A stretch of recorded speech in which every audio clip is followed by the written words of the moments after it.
Halo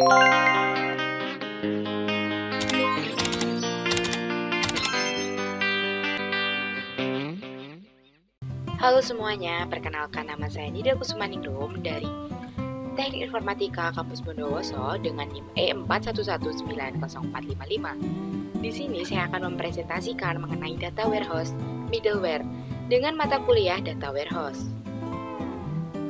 Nah, agenda presentasi di sini ada pengertian middleware, fungsi middleware, dan juga contoh aplikasi yang menggunakan middleware. Nah, sebelumnya apa sih itu middleware? Kenapa sih kita harus mempelajari middleware? Nah, menurut para ahli, middleware adalah di sini ada menurut Joko Jogianto adalah penggunaan dalam suatu komputer instruksi atau instruction atau penyertaan atau statement yang disusun sedemikian sehingga komputer dapat memproses input menjadi output.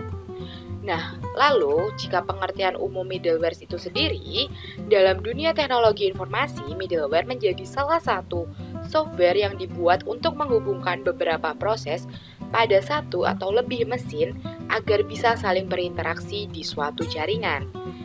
Nah, untuk lebih singkatnya, middleware merupakan kumpulan layanan yang memiliki beberapa fungsi untuk membantu pengolahan datanya.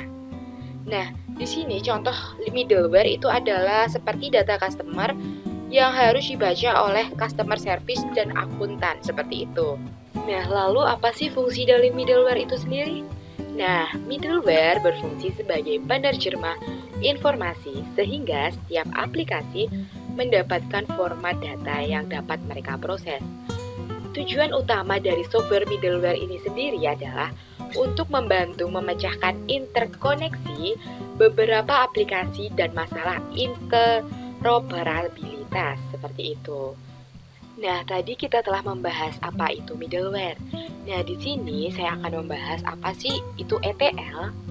Nah, di sini perlu diketahui bahwa ETL itu tuh berada di dalam middleware seperti itu. Nah, pengertian ETL adalah ETL atau yang kita lebih kenal dengan Extract Transform Load adalah proses integrasi data yang menggabungkan data dari berbagai sumber ke dalam satu penyimpanan yang konsisten dan dimuat ke dalam gudang data atau sistem lainnya. Singkatnya, ETL adalah dasar dari pengolahan data, khususnya big data. Nah, lalu di sini saya juga akan membahas mengenai cara kerja ETL. Terdapat 3 tahap untuk melalui ETL ini. Yang pertama ada extraction, transformation, dan juga loading. Nah, pada tahap extraction di sini itu adalah sama seperti namanya, dalam proses ini kita mengambil data dari berbagai sumber, misalnya dari SQL, XML, atau flat file. Seperti itu. Nah, kemudian setelah kita ambil, itu kita bisa kirimkan ke dalam staging area. Nah, di dalam staging area itu tuh atau transformation itu tuh data akan diolah menjadi format yang sama. Nah, biasanya akan ada 5 hal yang dilakukan pada data tersebut. Ada filtering, cleaning, joining, splitting, sorting. Nah, filtering ini adalah menyaring data dengan satu filter tertentu. Seperti itu. Nah, kemudian ada cleaning, yaitu menyesuaikan format penulisan data. Misalnya Amerika Serikat menjadi AS, seperti itu.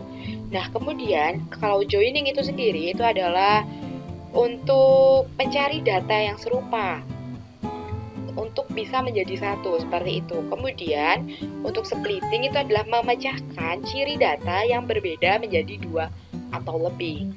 Nah, untuk sorting itu mengurutkan data berdasarkan ciri tertentu. Dengan begitu data akan siap untuk dikirimkan ke tahap selanjutnya karena data sudah rapi, seperti itu. Nah, kemudian dalam loading itu tuh data yang setelah selesai diproses oleh tahap transformation itu tuh akan masuk ke dalam data warehouse ini. Nah, kemudian di dalam data warehouse ini kita akan mengatur alirannya menjadi bisa cepat atau lambat sesuai dengan keinginan kita, seperti itu. Jadi tingkat kecepatan dan juga kerendahan dari pengolahan data itu bisa kita sendiri yang menentukannya. Nah, setelah tadi kita membahas cara kerja layanan ETL, di sini saya akan memberikan contoh layanan yang terdapat di middleware. Yang pertama itulah ada Hexodata. Nah, Hexodata sendiri itu kemarin sudah sempat dibahas pada saat perkuliahan. Nah, di sini ketika kita mau mendaftar Hexodata, kita diharuskan memiliki sebuah company. Maka dari itu di sini saya menggunakan email dari Policy untuk mendaftarkan pada Hexodata ini. Nah, kemudian yang kedua itu ada mongodb.com. Nah, di sini juga sama seperti yang sebelumnya, di sini juga adalah salah satu contoh layanan middleware. Nah, kemudian contoh layanan middleware yang terakhir itu adalah Hexstats. Nah, di sini itu adalah tampilan dari Hexstats. Nah, kemudian di sini setelah ini saya akan membuka layanan-layanan middleware yang tadi sudah saya jelaskan. Nah, di sini saya membuka contoh aplikasi pertama yaitu Hexodata. Nah, di sini itu kita bisa memilih ingin menggunakan MySQL, Oracle, dan juga PostgreSQL seperti itu. Nah, di sini ada fitur transform, yaitu kita bisa membuat model menggunakan BigQuery, Snowflake, Amazon, MySQL, dan yang lainnya. Kemudian ada Activate, sama di sini kita juga bisa memilih ingin menggunakan BigQuery, Snowflake, ataupun Amazon seperti itu. Nah, kemudian di sini ada Amazon, ada destination maksudnya. Nah, dari destination ini itu tuh destinasi yang ingin kita pilih. Ada banyak sekali pilihannya di sini.